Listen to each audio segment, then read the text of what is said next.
प्यारे बच्चों, Hindi classroom channel में आपका स्वागत है। आज मैं आपको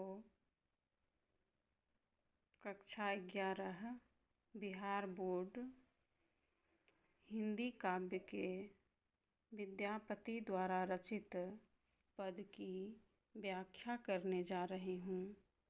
तो पहले विद्यापति के जीवन परिचय से शुरू करते हैं। अगर आप इस चैनल पर नए हैं तो इसे सब्सक्राइब करें।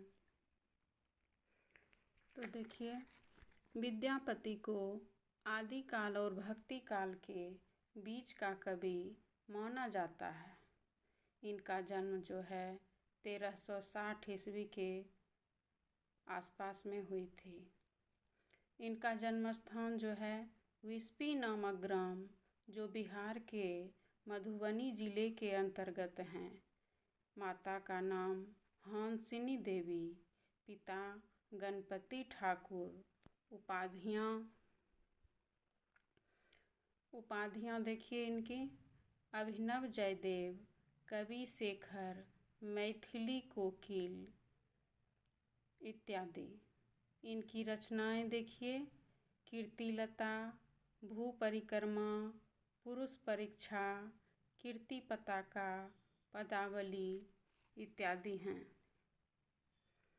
महाकवि के रूप में सम्मानित विद्यापति की छवि विद्वानों के बीच एक राज पंडित, विद्वान गुरु और आचार्य की भी रही है। साथ ही गायक प्रेमी और भक्त कवि के रूप में प्रतिष्ठित हैं। विद्यापति सौंदर्य, प्रेम और भक्ति के महान कवि हैं। उनका काव्य भारतीय इतिहास में नवीन सांस्कृतिक लोक जागरण का संवाहक और अग्रदूत है। पदावली में राधा कृष्ण के प्रेम की अनेक पक्षों की रूप रस से परिपूर्ण छटाएं हैं।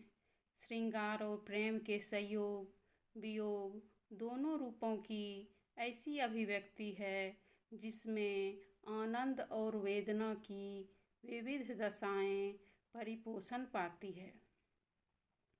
उन्होंने शक्ति के अनेक रूपों की, दुर्गा और काली की मुख्य वंदनाएं रची है तथा नचारी पदों में शिवलीला का गुणगान किया है। उनका निधन अनुमानतः 1448 में हुआ था। अब देखिए पद 1 जो है उनका, देखिए पहले उसका अर्थ: चानन भेल विषम सर रे, भूषण भेल भारी, सपना हुनहि हरि आयल रे, गोकुल गिरधारी, एक सरी ठाढ़ी कदम तर रे, पथ हेरथि मुरारी, हरि बिनु देह दगध भेल रे, झामर भेल सारी। अब देखिए हम लोग इस पद का अर्थ देख रहे हैं कि विद्यापति जी कैसे इसकी व्याख्या कर रहे हैं। प्रस्तुत पद में विद्यापति ने राधा के विरह का वर्णन किए हैं। जब श्री कृष्ण गोकुल से मथुरा चले गए तो गोकुल में सभी जन विरह में हैं। विद्यापति कहते हैं कि राधा जी श्री कृष्ण भगवान के प्रेम में विरह के कारण इतनी व्यथित हो गई है कि कहती है कि चंदन, यानी कि चंदन जो सिर पर मैं कृष्ण के रहने पर लेप करती थी, उनके लिए सजती थी, जिससे मुझे शीतलता प्राप्त होती थी, वही चंदन अब लेप करने पर मुझे भारी भारी महसूस होता है। सारे आभूषण धारण करने पर मुझे भारीपन लगता है, क्योंकि कृष्ण नहीं हैं। स्त्रियां किस लिए सजती है? तो वह अपने प्रेमी के लिए सजती है। यहाँ पर श्री कृष्ण नहीं हैं, इसलिए राधा जी को सभी आभूषण भारी लग रही है। वह कृष्ण सपनों में भी नहीं आते हैं। कौन कृष्ण? जो कि गोकुल का गिरधारी है। राधा कहती है कि मैं अकेले कदम के पेड़ के नीचे मुरारी के आने का रास्ता देख रही हूँ। श्री कृष्ण के बिना मेरा हृदय जल गया और उससे निकले राख से मेरी जो साड़ी है वह मैली हो गई है। अब सुनिए। जाह जाह तो है ऊधा बहे तो है मधुपुर जाहे, चंद्र बदनी नहीं जी उतरे, बधे लागत काहे। भनई विद्यापति मन दय रे, सुनो गुणमति नारी।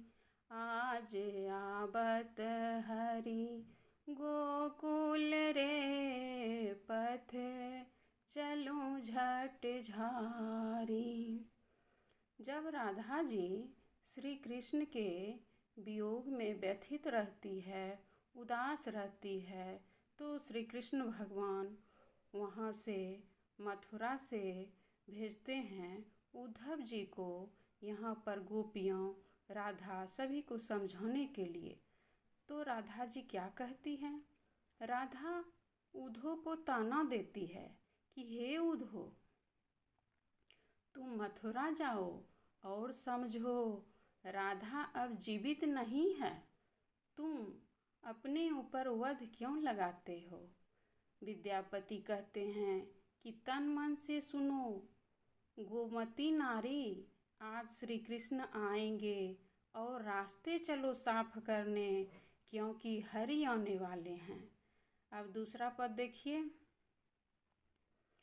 शरश बसंत समय भल पाओल, दक्षिण पवन बहु धीरे, सपनहु रूप बचन एक भाखिए, मुख सौ दूरी करु चीरे।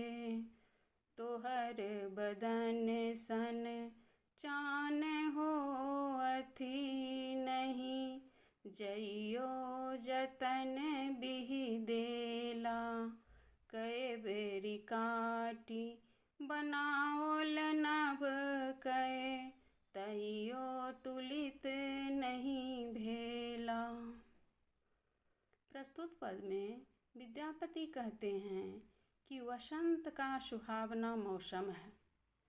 दक्षिण की हवाएं बहुत धीरे धीरे बह रही हैं। सपने में एक रूप दिखा।